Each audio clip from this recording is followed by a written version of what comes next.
จบภารกิจทุกท่านประตูก็ติดตั้งสำเร็จวันนี้วงกบประตูตอนแรกกะว่าบ่แล้วพี่น้องเอ้ยแล้ว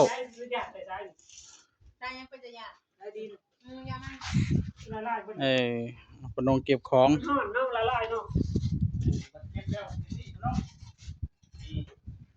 เอาสายตัวนี้เอาไว้มามัดมันไว้ยื้อไว้เขาบอกมันจะได้ไปเรื่อยตัวนี้กันอย่างที่เอาเนี่ยมันขอไปก่อน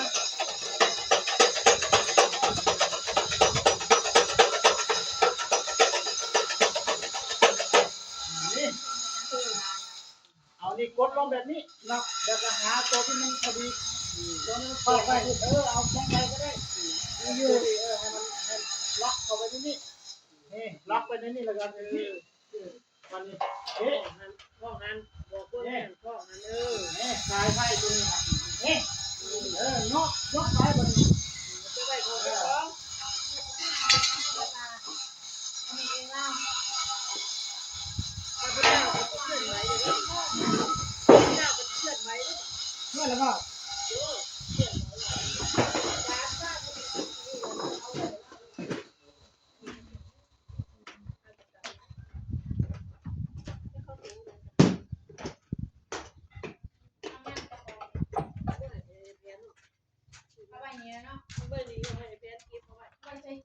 ต้องสามลำว่า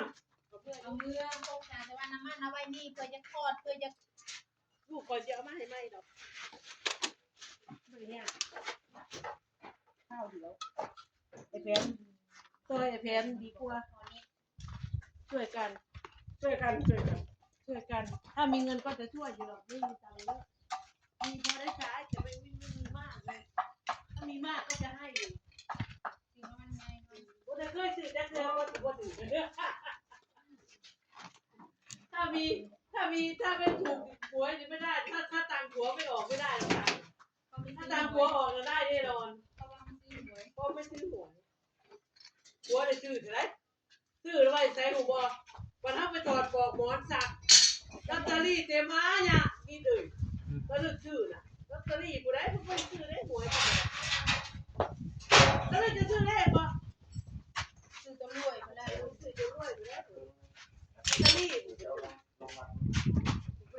อันนี้ก็ทีมงานก็ก่ออิฐบล็อกก้อนเล็กๆเพิ่มให้มันเสมอกับฝั่งนี้นะทุกท่านเพราะว่าฝั่งนี้เนี่ยมีการเททับหลังนะทุกท่านฝั่งนี้ก็เลยไม่ได้เททับหลังแต่ว่าจะก่ออิฐบล็อกขึ้นมาแทนนะทุกท่านเอาได้การพี่น้องเอ้ยได้บ่เนาะ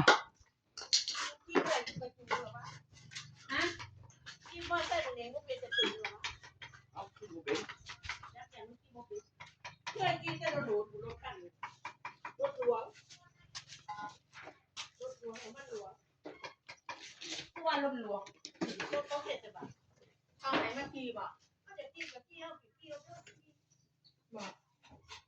ถ้าเราของนี่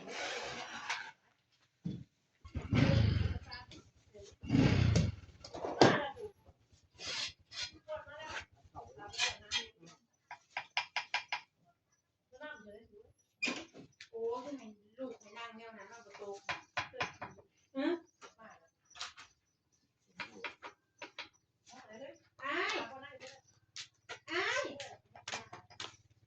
พี่ยิ้มคักแต่ว่า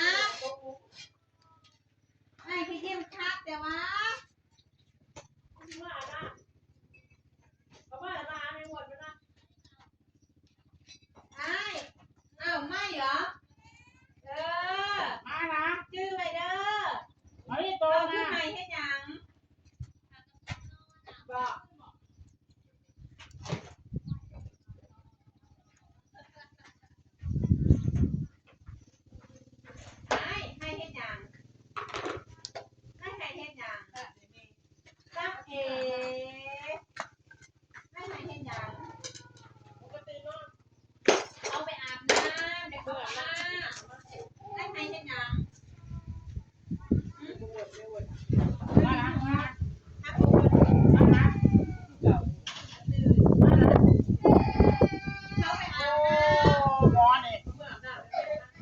หายอย่างเดียวเลย ไม่ให้ได้ยัง คุณนะโอ้ยบัดนี้มาแล้วก็หายเลยบ่ได้เกี่ยวกับไผหายอย่างเดียวโอเคครับทุกท่านฝากไว้เท่านี้สวัสดีครับ